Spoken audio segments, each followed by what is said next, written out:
Now return to Britney Unzipped on Dateline with Stone Phillips. If Britney was trying to stay out of the public eye during her time off from recording and performing, well, she wasn't trying very hard. The paparazzi followed Britney everywhere she went, and she almost always gave them something to see.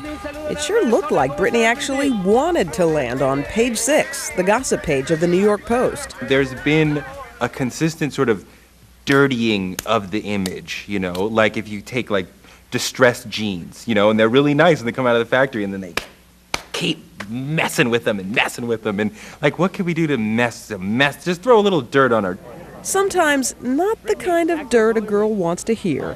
Ex-boyfriend Justin Timberlake and hardcore rocker Fred Durst, who Britney says she never even dated, both went on the air saying they'd had sex with the country's most celebrated self-proclaimed virgin.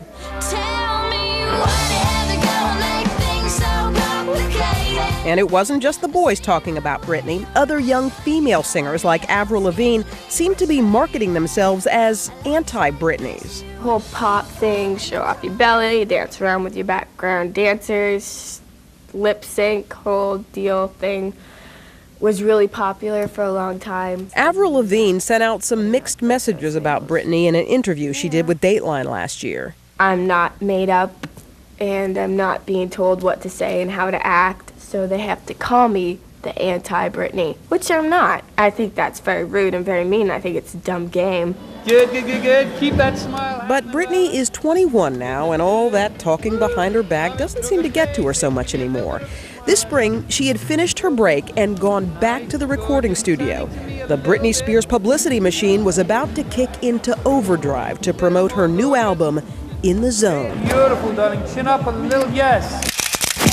And when Britney Spears wants media attention, Britney Spears usually gets media attention.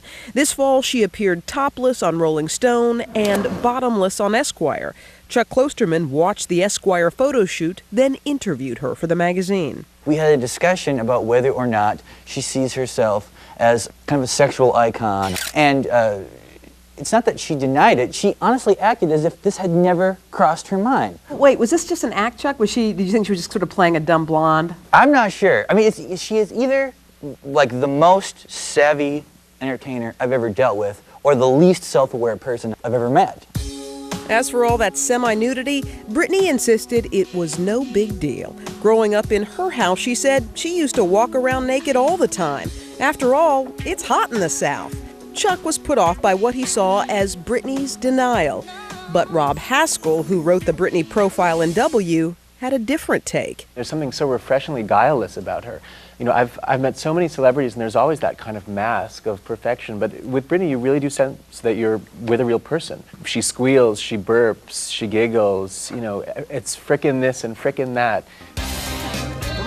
Britney seemed to like Rob too, and she gave him a big scoop. She had been sure that Justin was the one, she told Rob, and they had consummated their relationship. So, surprise, surprise, Britney Spears was not a virgin. As if to underscore the point, she posed for the most controversial pictures of her career. It was the best-selling issue in W's 11-year history. Joe Z was the stylist for the W photo shoot. I'm not a prude or anything, but I have to admit, when I opened that magazine, Joe, and looked, I was like, oh my God. You see chains, you see things that look like S&M, bondage. I mean, it does take a lot of people aback. I have to admit it is very tough, it's hard, but at the same time I think it's so interesting that she can cross those borders and push those envelopes. And Britney still had an envelope or two left to push.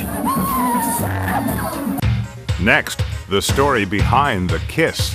We were like, oh, get out of here! Yeah, baby! When Britney Spears Unzipped continues.